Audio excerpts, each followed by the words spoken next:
नमस्कार दोस्तों। भारत पर नादिर शाह के आक्रमण को बहुत ही भयावह और प्रलयंकारी घटना माना जाता है। इस आक्रमण के द्वारा न केवल मुगल साम्राज्य के स्वाभिमान को कुचला गया, बल्कि दिल्ली की अर्थव्यवस्था की रीढ़ को ही तोड़ दिया गया।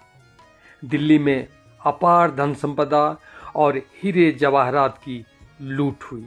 राजनीतिक और सैनिक दृष्टि से तत्कालीन मुगल शासन की कमजोरी और खोखलापन उजागर हो गया।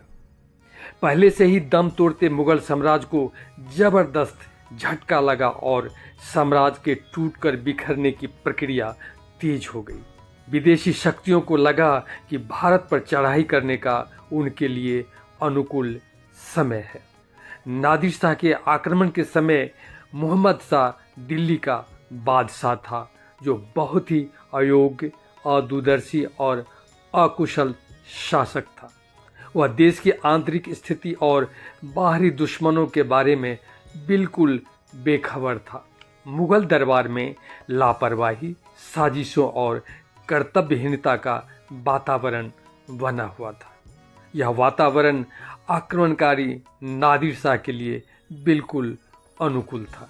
दोस्तों, नादिर शाह ईरान का शासक था, जो बहुत ही महत्वाकांक्षी, लड़ाकू, रक्तपात में विश्वास रखने वाला और बड़े साम्राज्य का सपना देखने वाला व्यक्ति था। वह विश्व विजेता बनना चाहता था। मार्च 1738 को उसने कंधार पर आक्रमण कर उसे कब्जे में कर लिया।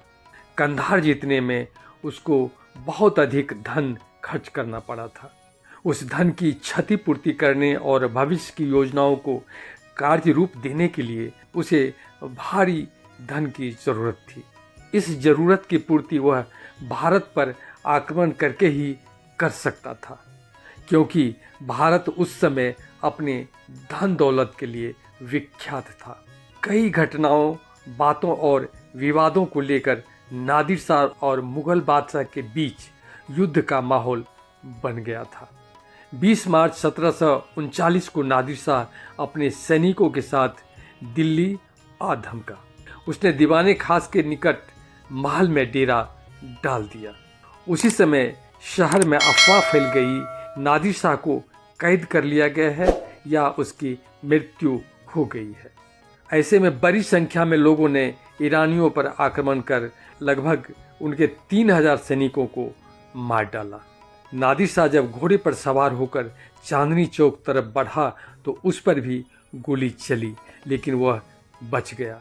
उसका एक अधिकारी मारा गया। अब नादिर शाह आग बबूला होकर दिल्ली के निवासियों का कत्लेआम का आदेश दे दिया। आदेश मिलते ही ईरानी सैनिक बड़ी संख्या में दिल्ली वालों के दुकानों और घरों में घुसकर कत्लेआम करने लगे, लूटमार मचाने लगे। जोहरियों और व्यापारियों की दुकानों को आग लगा दी गई। दुकान में मौजूद सारे के सारे लोग जलकर राख हो गए। दोषी और निर्दोष स्त्री, पुरुष, जवान, बूढ़े और बच्चों को भी नहीं बख्शा गया। यह कत्लेआम 6 घंटे तक चलता रहा। 20,000 से अधिक लोग मारे गए। सैकड़ों महिलाओं ने आत्महत्या कर ली। लाशों के ढेर कई दिनों तक दिल्ली की गलियों में लगे रहे। नादिर शाह ने बादशाह तथा अन्य लोगों से 70 लाख रुपये वसूल किए। नादिर शाह अपने पुत्र नसरुल्लाह के साथ एक मुगल शहजादी की शादी की मांग की और औरंगजेब की एक परपोती का विवाह उसके साथ कर दिया गया। सारी दिल्ली के लोग शोक में डूबे हुए थे और नादिर शाह जश्न मना रहे थे। कहा जाता है कि नादिर शाह शाहजहां के मोर सिंहासन पर भी कब्जा कर लिया। उसी तरह हाथियों, घोड़ों और बहुमूल्य वस्तुओं को अपने कब्जे में कर लिया। नादिर शाह दिल्ली से वापस जाने से पहले मुगल बादशाह मोहम्मद शाह के सिर पर ताज रखा, जिसके बदले मोहम्मद शाह ने कश्मीर से लेके सिंध के मुगल साम्राज्य के प्रांत नादिर शाह को भेंट किए। 57 दिनों तक दिल्ली में रुकने के बाद नादिर शाह बहुमूल्य हीरे, जवाहरात, हाथी, घोड़े, खच्चर के साथ पेशावर तथा काबुल होता हुआ घर पहुंचा। दोस्तों, नादिर शाह के आक्रमण का हिंदुस्तान की अर्थव्यवस्था, सैन्य व्यवस्था तथा राजनीतिक व्यवस्था पर बहुत ही बुरा असर पड़ा। इस आक्रमण से हिंदुस्तान को बहुत ही गहरा धक्का लगा। इस घटना ने यहाँ के शासक और राजनेताओं को हिलाकर रख दिया। मुगल साम्राज्य को छिन्न भिन्न हो जाने की शुरुआत हो गई। विलासिता में डूबे मुगलों का पोल खुल गया। मुगल साम्राज्य की जर्जर हो चुकी नींव का पता विदेशियों को चल गया। इस आक्रमण ने उत्तर पश्चिम की ओर से भारत पर आक्रमण का रास्ता खोल दिया। सिंध नदी के पश्चिमी इलाके खोने के बाद इस देश की प्राकृतिक रक्षा की सीमा कमजोर हो गई।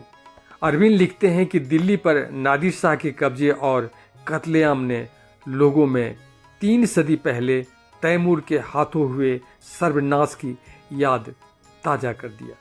परंतु इन दोनों आक्रमणों के परिणामों में बहुत अंतर था। तैमूर ने दिल्ली को लूटकर छोड़ दिया, इसका कोई हिस्सा काटा नहीं था, लेकिन नादिर शाह ने सिंध पार के प्रांतों तथा सारे अफगानिस्तान को कब्जे में ले लिया और पश्चिमी सीमा पर सदा प्रहार करने वाले शक्तिशाली सत्ता को स्थापित कर दिया। इस हार से विदेशी शक्तियां, खासकर यूरोपीय शक्तियां, हिंदुस्तान को अपने लिए बहुत सुगम मानने लगी थी। वास्तव में इस हार ने विदेशी आक्रमणों का चेन बना दिया। विदेशियों को यहाँ की राजनीतिक अराजकता का पता चल गया था। Thank you.